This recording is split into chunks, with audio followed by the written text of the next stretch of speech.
How many people do I need to log in, you think? We have about 40. Okay, it's not bad.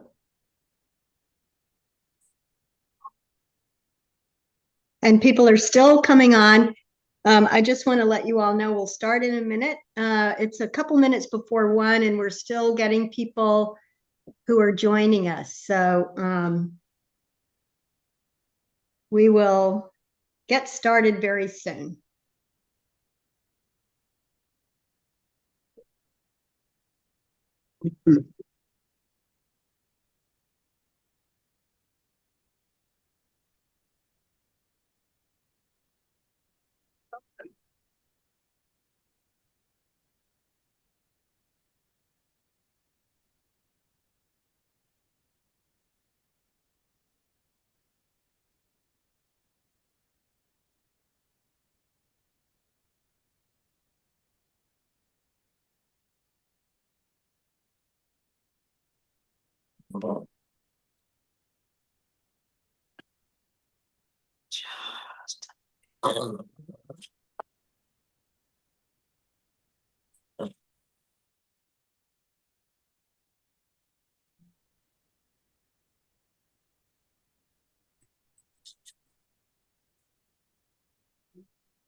Hello.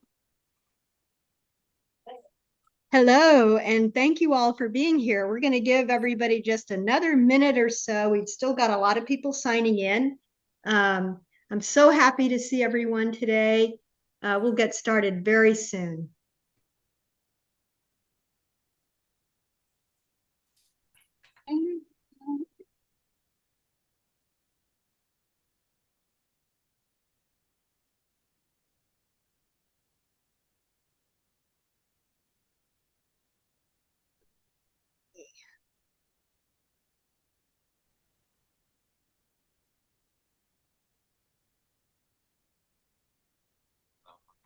Let's see if Sally is on.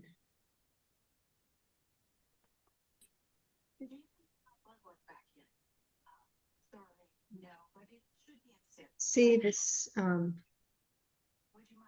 think that's Cassandra. Yeah, looks like it. Yeah. It is. Yeah. Word. Yeah, I know. Okay. Hey, I call you back. Okay. If everyone could mute their, Call you back. that would be really great.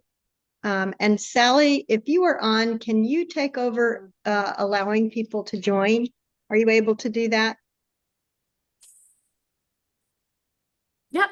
Do you just have to share permission or? Let's see. How do I make her a co-host? Let's see. Let me go to you.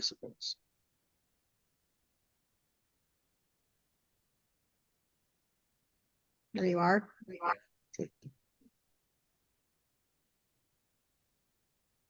Okay. I think I just made you a co-host, Sally. So if you could take over letting people in, that's great. And we could get started. I am so delighted to have you all here with us today. My name is Carol Burnett, and I am the director of the Mississippi Low-Income Child Care Initiative. And I know that all of you providers have a lot on your plate right now, and that makes me especially grateful that you have made time to be with us to hear this really important information. We are joined by some experts who know about some upcoming requirements to have your water tested for lead, and also resources to help you address any issues that might get revealed if such testing takes place. And so I want to make sure that we've given ample time to our experts. We've got, I believe we've got Justin Palmer with us. We've got Peter Akinosho with us. We've got, I think, also Maddie Fairley Walk. Yes, Maddie, are you here? Yeah. And Jason Barrett, who are going to be our team to share information. I'm not sure who's going to kick it off for us today. Justin, are you kicking it off? Yes, I will be. Oh, that's great. And I have asked them to just introduce themselves as they come to share information with you. And for Justin, for you and all of our experts, I just want you to know we work with child care centers across the state that provide child care services for low-income families who participate in the Child Care Assistance Program.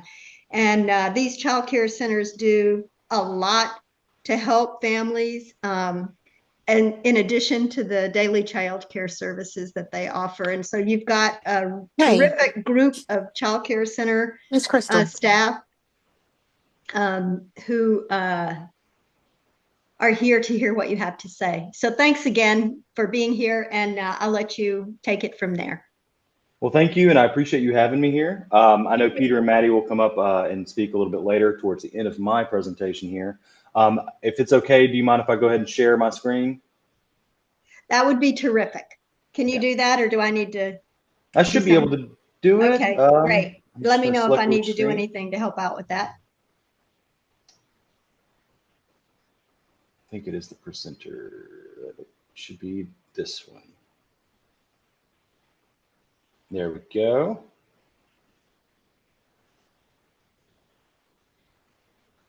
All right. I hope everybody can see it. I can see it. It looks great. Awesome. All right. Well, let me go back. All right. So I'll introduce myself real quick. Some of y'all actually may have spoken to me or heard of me, or at least the program that we're going to speak on today. My name is Justin Palmer. I work with the Mississippi State Extension Service here up in Starkville. I also work with the Mississippi Water Research Institute. It's kind of under the same umbrella. And what I do is I run the SipSafe program, and I've been doing that going on 3 years now. I've been graciously asked to come and speak about our program and how we can help you all in the future, especially with some of these requirements that are coming up in the near future. It's not right away, but this is definitely something that's going to be on your radar, and something that if you can knock out with us early and then not have to worry about it. So I will start. So what I'm going to go through is just a little bit of what SipSafe is and what we look for in drinking water. And then I am going to touch a little bit on lead in general. So lead in your life, what is lead? We all know lead. We've heard about it for years. We know it is a naturally occurring toxic heavy metal. It's found anywhere on Earth, all over the Earth's crust. So it's anywhere in water, rocks, soil, and we've been using it for thousands of years. It's been used for centuries, just going off of making things like ceramics, inside ceramics. It's been used in paint throughout the years to brighten colors and make those colors last longer. It's also been used in pipes for centuries and centuries and centuries. And so it is something that has been used, and throughout human history, we have had an understanding of it being toxic, kind of ebbs and flows a little bit, but especially in the last 50 to 60 years or so, or even more so than that, we've actually started to understand it a lot more. And despite all of its usefulness, like it says here, lead is extremely toxic to humans and animals, especially children. And that is where we come in, because lead can be found in multiple places. Some sources of lead that we find across the state, and that we kind of see, especially around children and things. that are not necessarily just water or drinking water. One of the main ones that we like to see, or we do see, is the cheap toys or that come out of those little vending machines. Let me add a pointer option here. Right here. So these cheap toys, manufactured cheap, cheaply put together. They could have lead in the toy itself. Keys, the making of keys, and just being in an area where maybe keys are being made or cut. Those shavings have tended to have a good bit of lead. One thing we all may know already is that there has been lead in paint for years. It's there to brighten colors and keep those colors that bright color for years and years. A big thing that you would see is the yellow paint on the side of the road is lead-based paint, and that's why it's bright and yellow, and it's there, and it lasts a very long time being in the elements. Obviously, you have just lead in soil, just in general, and that can come from anything from shavings of metal or anything like that that happens to be in the soil or just naturally occurring. Candy, cheap candy, really cheap candy can also have it. Just poor manufacturing standards in some countries allow lead to seep in through other, just through the manufacturing process. And another one that we see here in Mississippi as a hobby type situation is anybody who, and this is for kids, parents, or grandparents, or aunts and uncles. Bullet making is a very high indicator, or high cause of lead issues in our state. Even as a hobby type situation, it can still expose people to high levels of lead. And that can rub off, that can be on people's clothes, and they can go inside and talk to the kids or their grandkids, and that can rub off from there. And those are other sources of lead that we see in our life, but the one that I'm going to talk to you all mainly about today is lead in water. And how does lead get in our drinking water? Most of the times, it's going to be through these four possibilities here. And the first one I'm talking about is just lead service lines. Lead service lines have actually been stopped since there's a date, and I believe it's after 1986 or right around that time when we stopped using majority of lead stuff in our solder and our pipes. But there are still some out there, especially in some of these older communities. And a lot of utility services have been currently working on making lead service line inventories. And if there are any lead service lines in your community, they're looking for them. And there is steps to go about changing those out in the future. Another place that lead can another way lead can show itself in your drinking water is through corrosion. If that water sits in a pipe that may have lead contacting it or inside that pipe, or maybe a fixture that has lead solder, as longer that water sits there, the more corrosive that water becomes, and it slowly eats away at the lead or any other materials that are there. And so that first time you turn on that faucet, that's going to be a pretty good amount of lead that is going to come out from just that buildup. It's just sitting there over time. It's just a chemical reaction that is going to occur over a long period of time. Anything more than a day or so, it can start corroding like that. Some other ways is household plumbing. So this is inside your buildings, not necessarily the lead service lines, which is on your utility side. So household plumbing, so brass and chrome plated faucets can have some lead in them. Lead solder is a big one. That is one, especially comes with cheaper water fixtures and faucets. And galvanized iron pipes, they may also have some lead deposits throughout them. And so these are some ways that we see lead coming into homes and childcare centers or other buildings in general. And one thing that we tend to focus on as SipSafe program is fixtures. Lead can be in your fixtures, like I said, through lead solder, or actually the fixture itself could be partially lead, either due to being a cheaper fixture or a cheaper fixture that comes from a country who made it that didn't have the standard or working with the same standards that we do.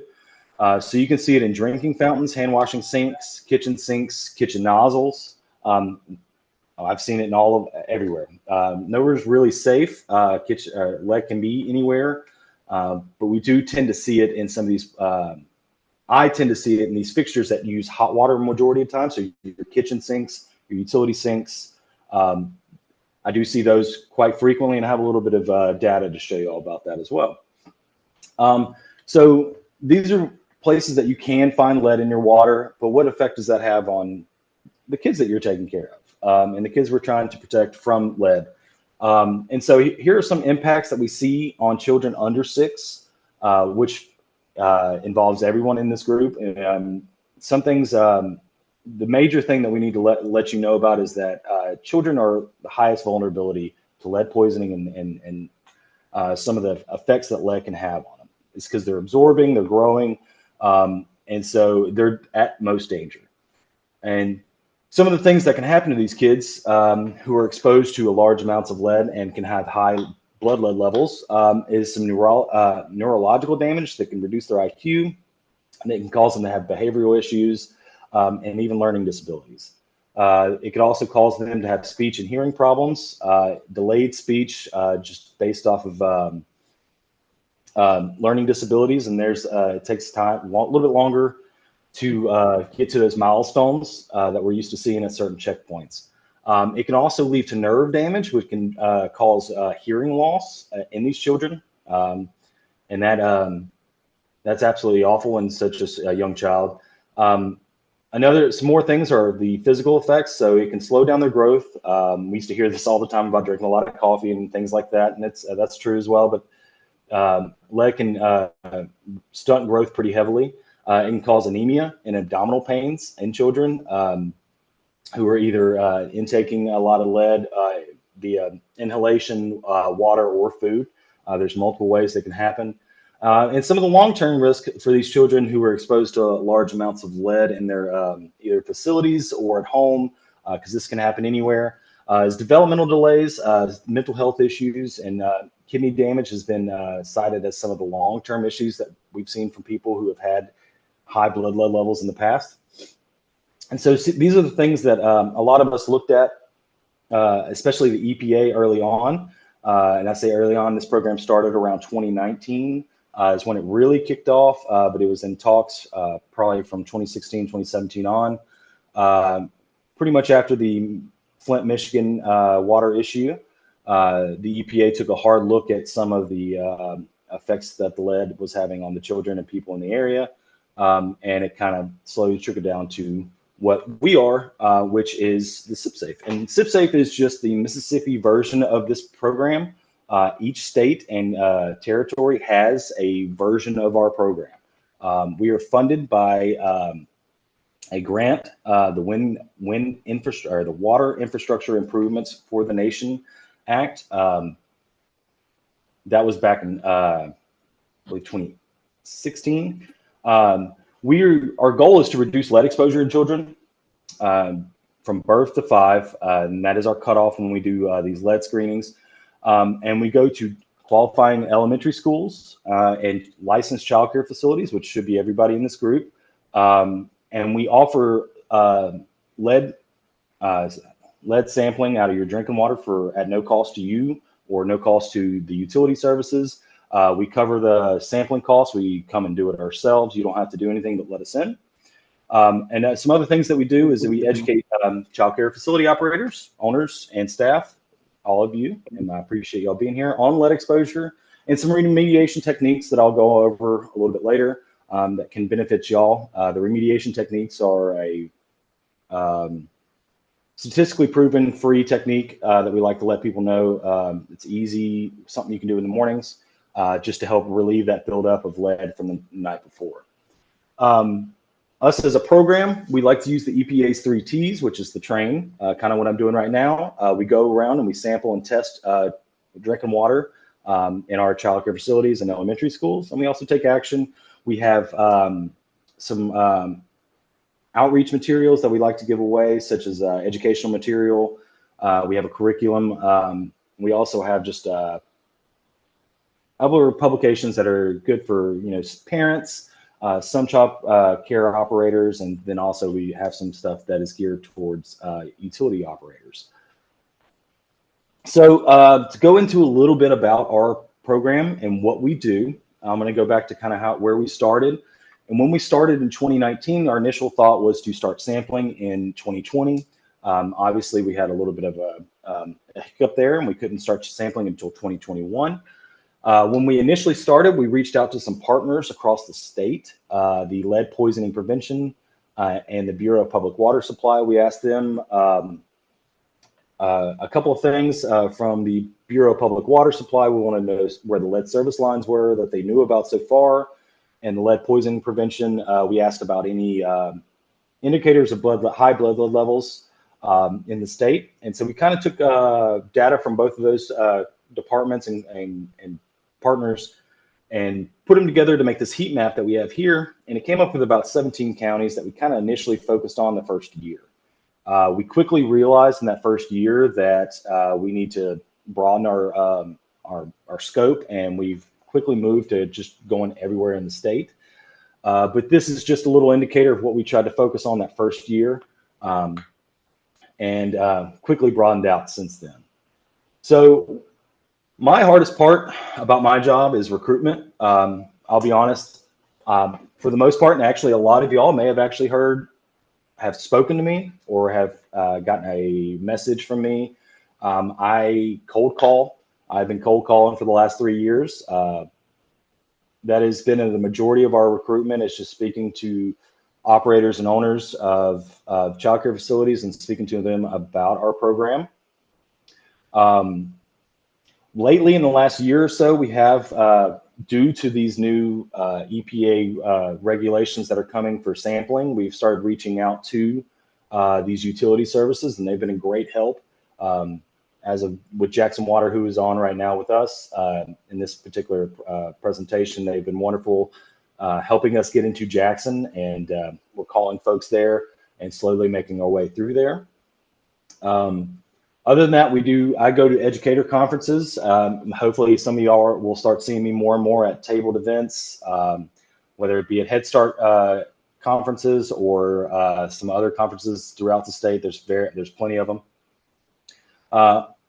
But all of our facilities in the utility services that volunteer for our program, it's all voluntary. We're non-regulatory. Nothing's mandated from us in particular as a program. But anybody that's added to our list is added, and we do a first come, first serve basis. So if you decide you want to participate in our program, we do put you on a list, and then we make our way to you as soon as we can. Some information. So say if I reached out to you and I actually I got a hold of you, and we were able to decide, hey, this is something that your facility wants to do. You want us to come in and sample your facility. We do ask you some important information. This is just for our data's sake. We ask you what type your water source is. Normally, if I'm going through a utility service, obviously I know that you're on public water supply, but some people are on private wells and things of that nature. Not often, but it happens. We do tend to ask your building type. That's, again, just for data. Date of construction, we ask that because buildings that are built past 1986 are not going to have a higher chance of having lead in, like, pipes and things that were used in the build process, because those were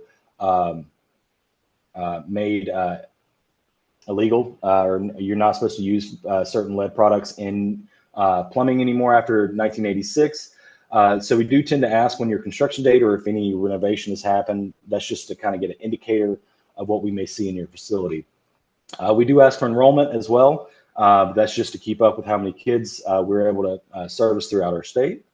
And from there, once we maybe have y'all on the phone and are talking to you about when we want to schedule, I do want to emphasize this. We tend to work around your schedule as much as possible. You all are extremely busy.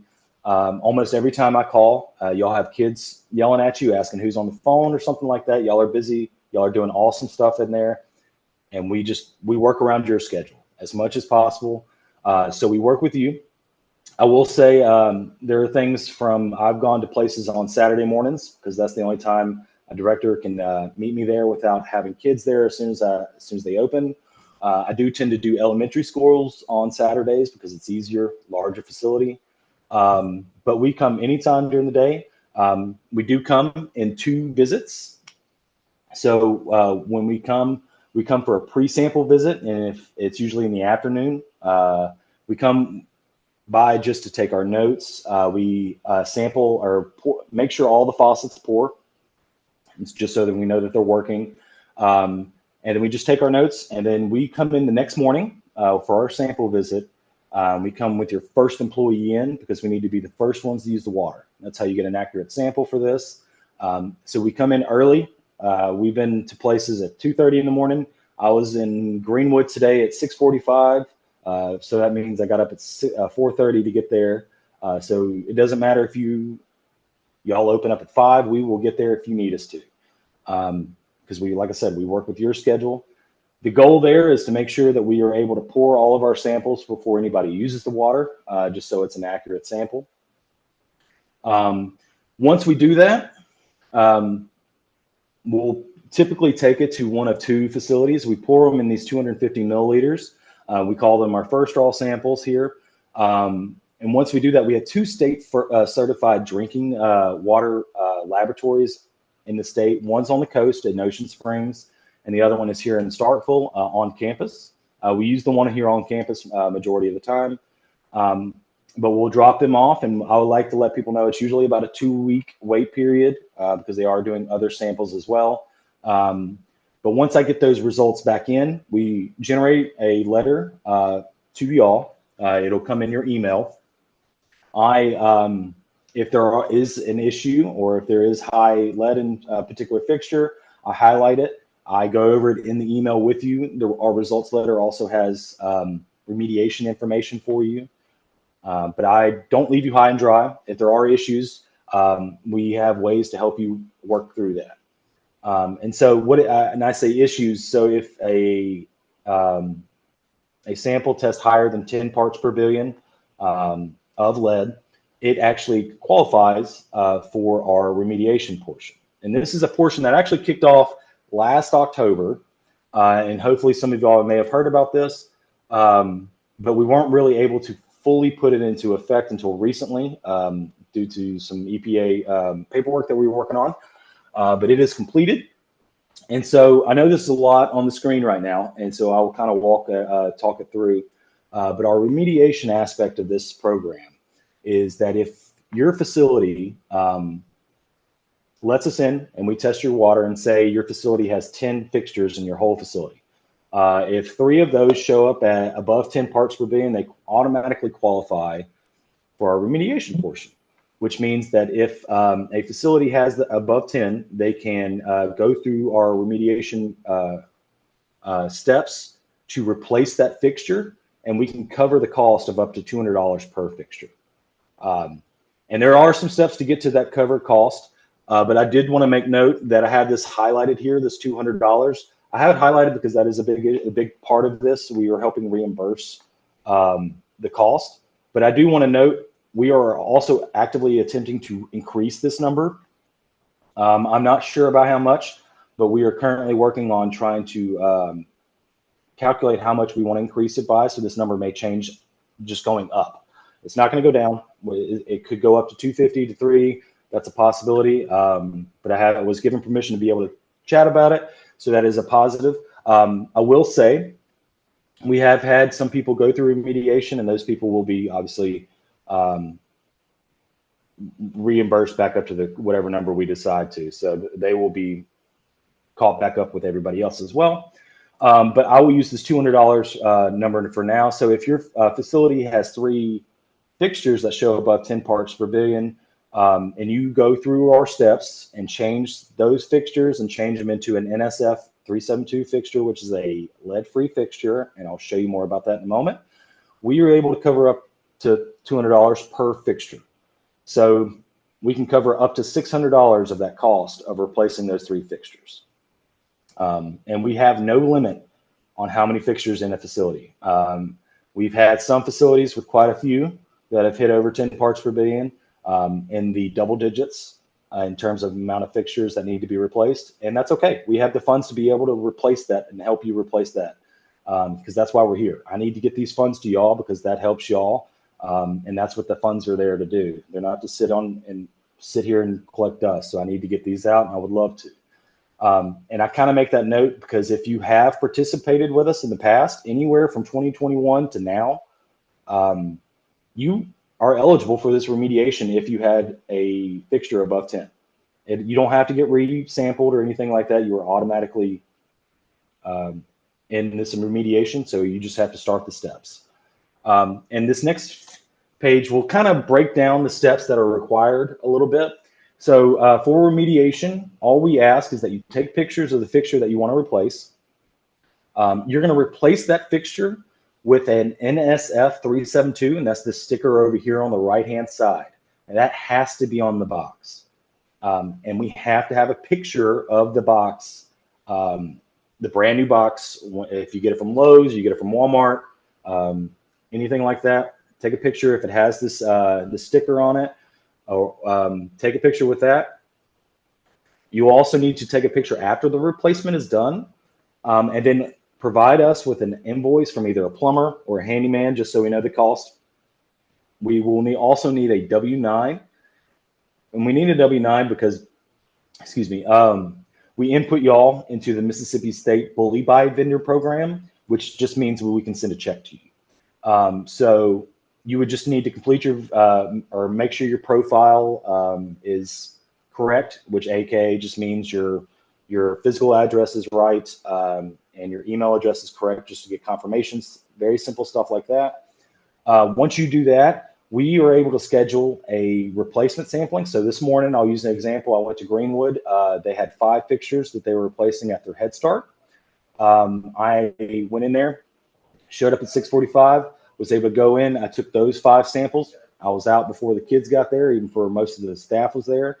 And so that gets dropped off this afternoon. As soon as those are in and we confirm that those are lead-free now, their W-9 will be processed and go through, and a check will be sent to that Head Start for up to $1,000, depending on how much the invoice was.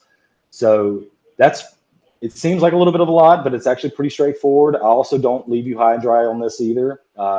If you start the remediation process and still need some questions or help with it, I'm here to help all the time, either via email or phone call. That's my job. I love talking to folks, so please just give me a shout if you need to. But that is our remediation portion. This is a big part of our program. This is how we can help y'all fix these issues, just so we don't have to worry about them again. So we will also move forward. I kind of want to show you a little bit of the data that we've actually collected over the last 4 years or 5 years going on now. And so as of right now, we have visited 256 individual childcare centers. I say individuals because we've also gone back and resampled some places just after about a 3 or 4 year period because they've asked us to. That is completely okay as well, just to check your facility. It is still at no cost. We still cover the cost of sampling and covering all of that. As of now, we have served over almost 24,000 kids across the state. And that's been really wonderful. We've taken on over 5,000 samples. And this remediation funds, currently, we've only sent out a $200 check. But like I said, we have more and more in the process, so in queue. So this will probably be roughly about $1,500 to $2,000 after hopefully next week. And so far, we have visited 60 counties in our state. We still have a ways to go. That is a little snapshot. I do have more in-depth data to show you. So, and this is the percentage of Mississippi's facilities that have been tested so far. And this is up to date as well. So as of my current childcare list that I get every quarter, and I do need to get a new one, currently there were 1,530 childcare centers across the state.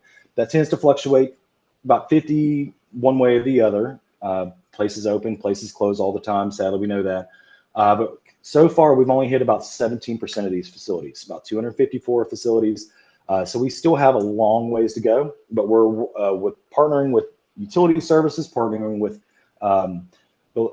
this particular group has been wonderful to get our name out there and to let people know who we are, and so we can get exposed to more and more of y'all, so we can get into your facilities and check your water. Here's just another breakdown of where we've been. There are quite a few areas across the state that I would love to get into, specifically the southwest corner of Mississippi and the northeast corner up here. I've been trying to get into there for about 1.5 to 2 years now. Not a lot going on in those areas in terms of just population size, so that's why there's not a lot, but it's still a place that I want to make sure the SipSafe program has been to. So next, I am going to talk about a little bit about what we're seeing in terms of samples. So this is the total samples taken. This is every sample that we have taken over the last 5 years. So like I said, that's over 5,000 samples. And what we're seeing here, and this is great news, I'm here to tell you that we are seeing really good news across the state in general, but we are seeing 89% below 5 parts per billion, which is good. And I say which is good, and I say that a little hesitantly because technically no amount of lead is good lead in your drinking water. That's true. Lead is not healthy for you at all, no matter what anybody probably may say. But us seeing 89% that is under 5 parts per billion in over 5,000 samples taken is great news. It means that obviously overwhelming majority has good taps, has good water coming in from the utility services, have good faucets in their facilities. But we still see about 314 or 312, or I'm sorry, math is hard, 322 fixtures that we do want to change and to fix. It's about 6% of all the fixtures that we've taken, or the samples that we've taken. And we have the funds to be able to replace all those 322 if the facilities want to go ahead and replace those fixtures. We can't force them to do that. We can't force y'all to make those changes, but we do recommend it highly based off of just our knowledge of how lead can affect these children. But we're seeing really good results. And hopefully our goal as a program is to get all of these above 10 parts per billion fixtures changed. I do want to break it down a little bit. I'm going to break it down into what I see the most. And as y'all have probably seen across child care centers and anywhere you go, there are tons of bathrooms. Bathrooms are my highest sample size. So what we're seeing here is very close and very similar to that original graph that I showed you. We have 90% that is underneath that 5 parts per billion. That is wonderful to see. We do have still about 5% that need to be changed from these bathroom sinks. So, but we know that there's some Head Starts that I go to, their bathroom sinks have anywhere from 3 to 7. I've seen 7 sinks in a bathroom. It's crazy, but I mean, it happens. So we do see a large sample size of those, but they do kind of reflect what we see in our total samples. It's good. We're seeing good stuff. And but there are still things that we need to get out there and change, and by that I mean fixtures. Our next biggest sample size is going to be hand sinks. Hand sinks are anything that we classify that could be in your classrooms, in your hallways, anything that's not in the kitchen, bathroom, something like that. So these are kind of a broad sink, but again, if you're looking at the statistics and the numbers, we're seeing 89% below 5 parts per billion. Great news. And we're still seeing about 6% that we would love to see changed out of this. So we still have some that we want to get replaced.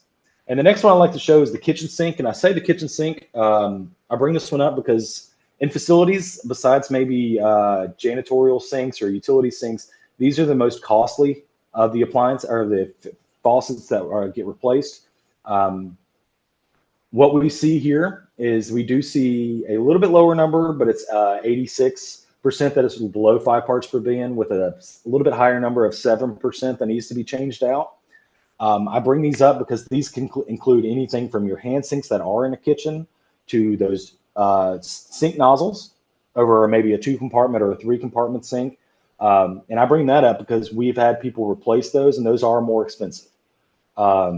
And that's partially a reason why we've started to think about adjusting that increase in funding for replacement, because these kitchen sinks can be costly, and we want to help cover as much as we can, so you're not put out just by trying to get your kids clean water. And that's our goal, is to make sure these kids are healthy and pushing through. So I spoke earlier about remediation techniques. And one remediation technique, if you take anything from this, and I hope, or it's a couple of things, and a lot of it, I hope, is y'all just contacting me to volunteer for this program.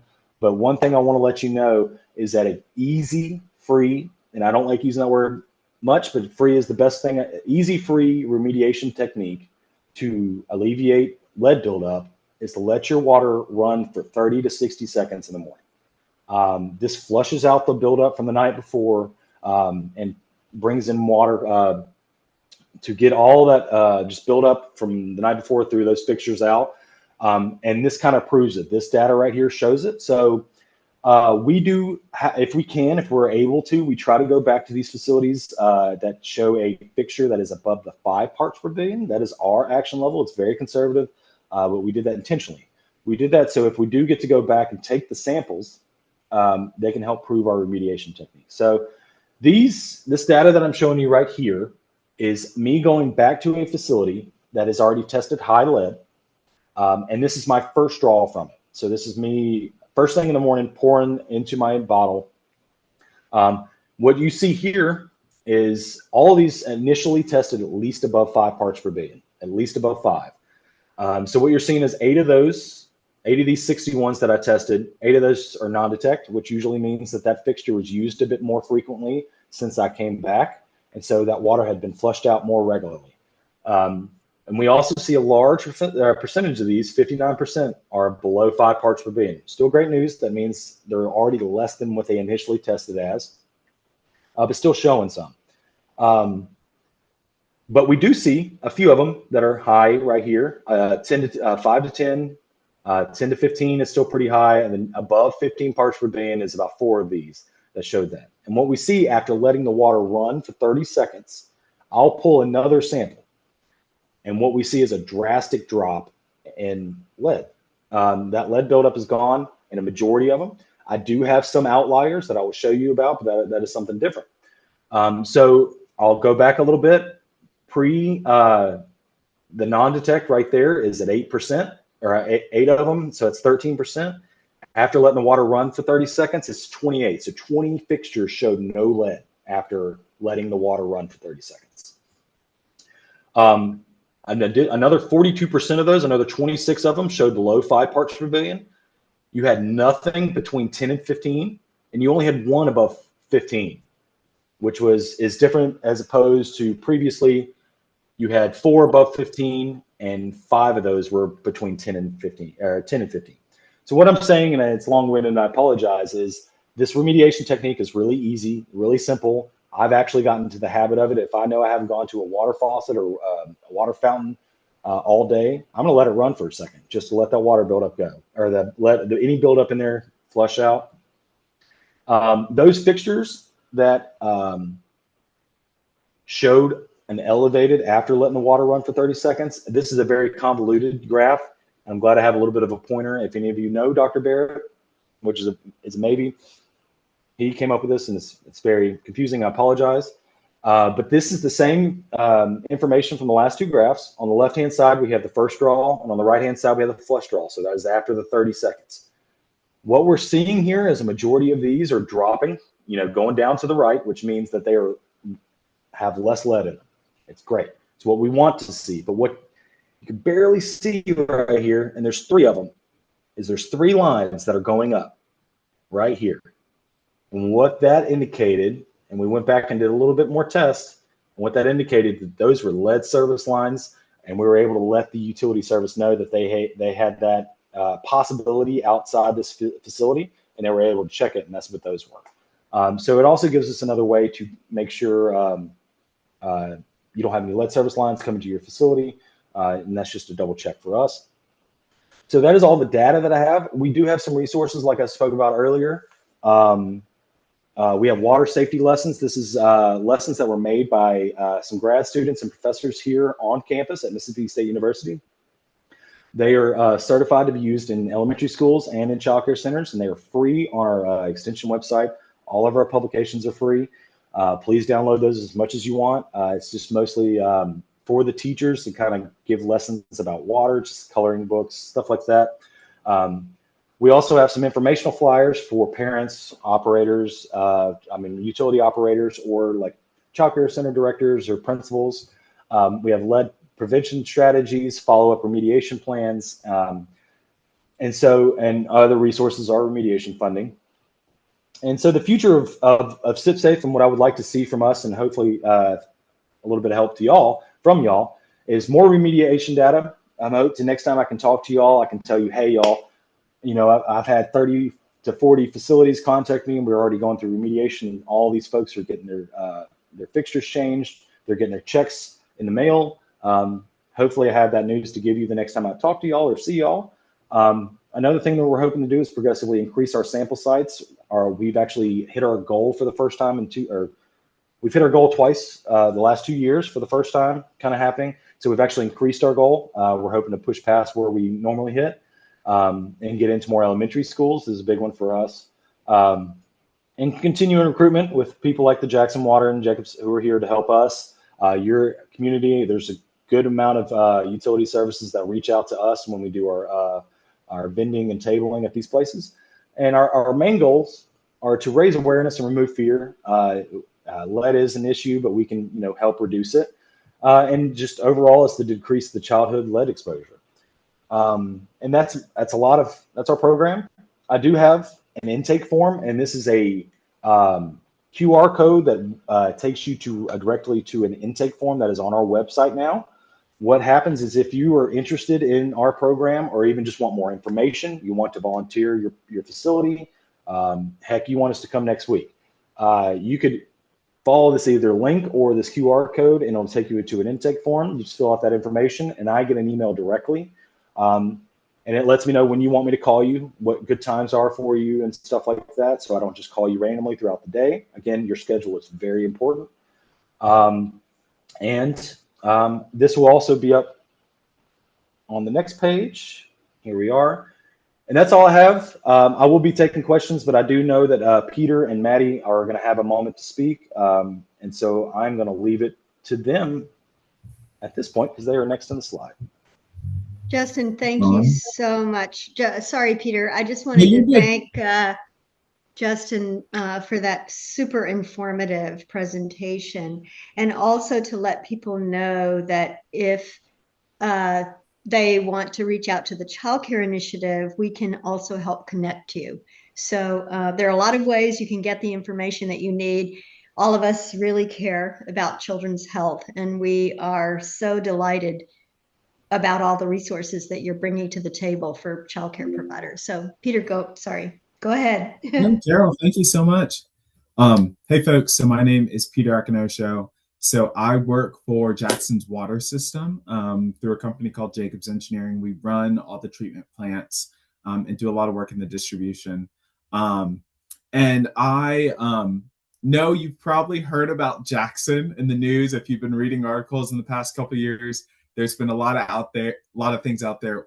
We're unique in a lot of ways, but some of the regulation that Justin's been talking about, that I'm going to talk about, is not unique to JXN. This applies to all childcare facilities and all utilities across the state, across the country. So I just wanted to give you some background on what we're required to do as a utility upcoming with this new regulation, and then also the benefits of taking advantage of this SipSafe program. So Justin, if you want to switch to the next slide. So like I said, this will be really short. I've just got these like 2 slides of things I want to harp on. But so coming in 2027, so there is something called the Lead and Copper Rule Improvement, LCRI, where we are required to offer testing to a lot of different sorts of facilities. So really focusing on the JXN area, but this applies to your utility wherever you live within the state. We have to perform testing at all the elementary school facilities and all the child care facilities across the state. So the map you see on the right, in JXN, we kind of have 2 facilities in our system, or 2 water systems. So the pink portion is our surface water, and then the blue is our groundwater. So in total, we've got about 126 elementary schools and 181 childcare facilities. So looking at like 307 total. What we need to do is sample at 5 taps in each of the schools and then 2 at each of the childcare facilities. And we've got about a 5-year timeline to accomplish this. So there's a lot of uplift, and there's a lot of things that we're going to be needing to do. And SipSafe can accomplish some of this early. So Justin, if you want to go to that next slide. So here's the big takeaway of all of this, of Justin's presentation, of me speaking here. Um, these testing things will have to happen in the next coming years. But taking advantage of the SipSafe program offers you a lot of things that we as the utility cannot do. One of the first big ones is early detection. So with SipSafe, you can call them up and they could be at your facility next week. Our regulation doesn't start until 2027, and then we spread that out over kind of a 5-year timeline. So if you wait to sample through your utility, you might not get tested at your facility for 7 or 8 years from now, which means you could have a problem and you won't know for 7 or 8 years, and it could be affecting the children at your facility. The second thing I want to harp on is comprehensive testing. So I said for schools, we're doing 5 locations, and for childcare facilities, we're only required to do 2. With SipSafe, they're going to sample every tap location in your facility. And so we as a utility might sample some of them, but there's some stuff that could get missed if we're the ones sampling. Whereas if you take advantage of SipSafe, they're going to sample every location in your facility. And if there's a problem, you'll know about it. And then the third one that's just really key is there's this opportunity for reimbursed remediation. As a facility, we have a lot of burdens, a lot of other things, a lot of pipes to fix. So we're not able to offer any remediation if we do find something in your facility. SipSafe, if it's above that 10 parts per billion, you can work with them and they'll reimburse up to that $200. And Justin's working on pushing that even higher, which if you wait to use your facility, to use your utility to sample, we just can't offer that money. So all those 3 things, and there's probably even some more. SipSafe has a lot of resources. They have the time to walk you through all of these regulations, what they're finding in the sampling. And I would just really encourage you guys to take advantage of this program because it's great. You can do it now, you can know now, and you can fix any issues that come up right now. So that's all I've got. Carol, I'll toss it back to you. Oh, thank you so much. Y'all are a wealth of information. Justin, who are we going to hear from next? Is it Maddie or are you all? I think that's it. That's it. I think that is us. Peter was talking for them. Okay, today. great. I wanted to say that I failed to recognize my team members who are also on this call. Sally, who you all heard me ask for help admitting people, which I'm delighted we were able to do. My colleague Matt is here in the office with me.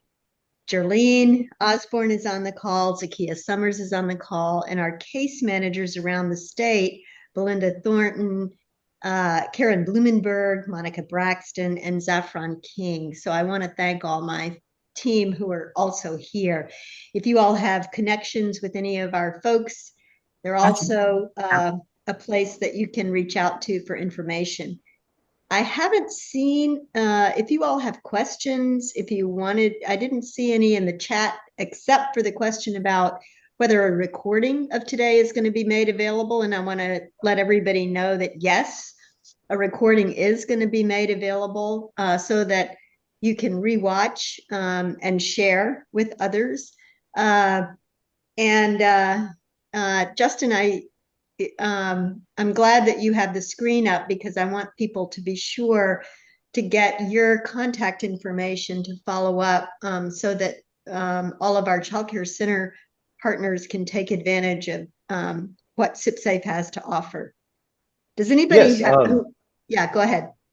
Well, I was just going to say, I'm going to leave this up for a moment. I'm also, I mean, if anybody wants to ask any questions, or I will say the QR code here currently is to that form.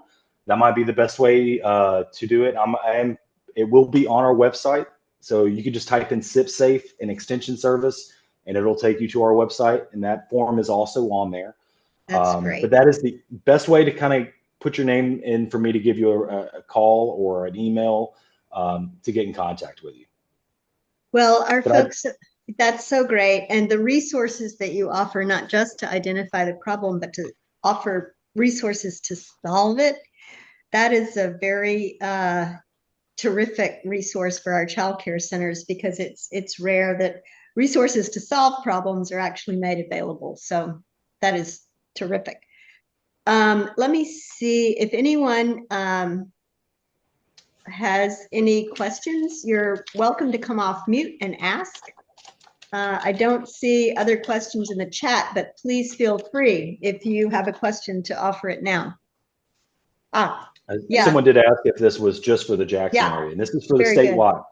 statewide. I mean, we are currently we're partnering up with JXN Water and Jacobs to do Jackson, but we are, like I said, we are statewide. I went to Greenwood today, this morning. So just because we're working in Jackson normally doesn't mean, like I said, I can't get anywhere in the state whenever y'all need me to.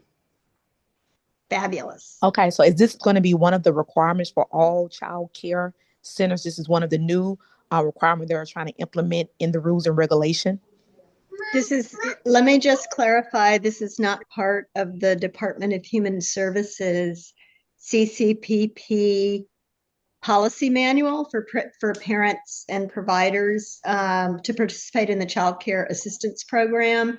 And I think, I'm not sure about this, but I think that the Department of Health licensing really only requires lead paint testing and testing of the soil on child care centers. So the requirement for this lead and water testing, Justin, where is that requirement coming from? And at what is the deadline that centers need to be looking at for when they have to meet that? So what Peter mentioned earlier is this is an EPA requirement for the utility services. So this is a utility service, like your utility service, whether you're in Jackson or anywhere, even a small utility service, they will be required to sample your facility starting in 2027 for the next 5 years, depending on where you are. Depending on, like Peter mentioned, the regulations don't start until 2027 technically, but larger areas will have a larger plan, and you may not be on the docket to be sampled until 2030. But it officially starts in 2027 when utility services will be essentially sending you 2 bottles to fill up and hope they're lead free. But it is something. The other thing that that Peter was encouraging to take advantage of SipSafe was that when that happens, there won't be those resources to help centers pay for the cost of remediation. So that's really why we're so eager to direct child care centers to SipSafe, so that if an issue is identified, you will get financial resources to help with any kind of mitigation that you might need. And I'll help walk you through remediation completely. If you need my help to pick out a fixture that is to make sure it is NSF 372 compliant, I'm here to help you with that. And nothing against our great utility folks, but they have a lot of things on their plate. As y'all probably know, y'all have a lot of things on your plate as well. I mean, that's why my program's here, to kind of bridge that gap and help when I can. And I have additional resources to be able to give to y'all.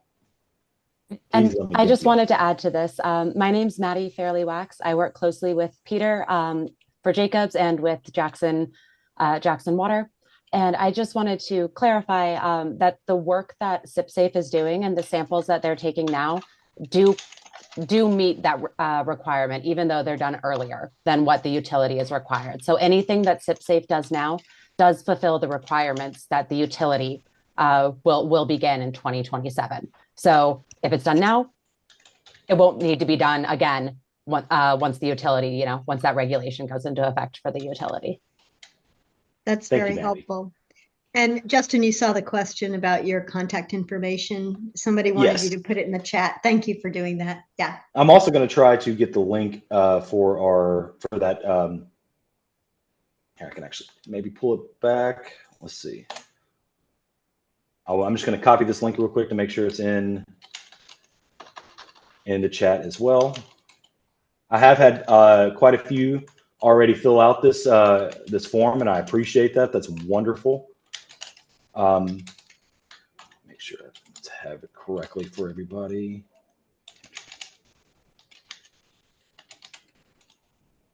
All right, that should be the direct link to that form as well. I will let you know that, and this is just a little housekeeping for me, that if you if you send that email today, I will be able to see it. But I am about to step out of office after this, so I will get to you on Monday morning. Everybody who reaches out today and over the next course, I will immediately get back to you as soon as I can, because I'm excited. I'm glad that y'all are reaching out. You had a test done last year. Would I need new test done to get the funding? It was Leanne, was that through us or was that through a different service? Because if it's through us, then you qualify. Just reach out to me, and then we can see if you even need remediation. And if you do, then you definitely qualify, and I can help you with that process as well. Anybody that we've sampled all the way back to 2021, if you know that we've been to your facility, you can all, and maybe you don't know your results anymore. I have those. I can give those back to you. I can send them back to you, and we can discuss the path forward if you do have things that need to be remediated. And if you don't, you're looking great. Yeah. Awesome. Anyone else have questions? Are PVC pipes good to use? I believe, I'll be honest with you. I'm going to let Peter or Maddie, or would y'all be able to answer that question a little bit better in terms of, okay. PVC pipes do not contain lead. They're a much better option. There is treatment that we do at the facilities to prevent corrosion control if you have existing lead or copper pipes. Obviously, the best alternative is to replace what you've got in the ground. Your utility should, as Justin mentioned, be putting together an inventory of what you have at your facility. There's also a lot of helpful tools online to be able to check. And Justin, do you guys have some tools on SipSafe's website to kind of help identify your own service lines or pipes? We don't, but that's actually something that I can bring up in our next meeting that Dr. Barrett should be able to get pretty quickly. That's a good thought. We don't, though. We need to. And then the EPA is a bunch of, if you just Google online, there's a lot of quick ways to check what pipe types you have. But yes, PVC is is a great option. They do not contain lead. If you have those at your facility, that's wonderful.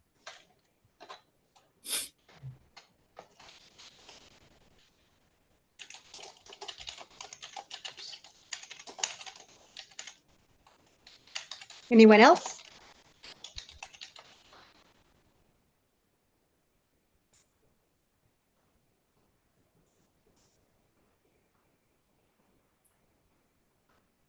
Well, as I said, we are going to share a recording. We're going to share a recording of today's meeting with all of this really helpful information and share it with everyone. And if anyone on this Zoom wants to follow up, I put my email, Justin put his, and so there are lots of ways that you can follow up, and we encourage you to do so. This is such an important issue, and as you heard, SipSafe is giving you an opportunity to do this early and get resources to help address any issues that may occur. So I'm going to give you all just another minute in case another question has occurred to someone before we hop off.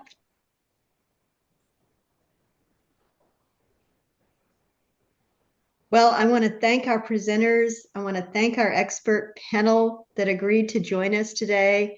And I want to thank all of you child care centers who came on to learn about this, and we encourage you to follow up. I hope everyone has a great rest of your afternoon and a wonderful weekend. Thanks so much for being part of this. Thanks, everyone. Thank you for having me. That was great. I'll stop my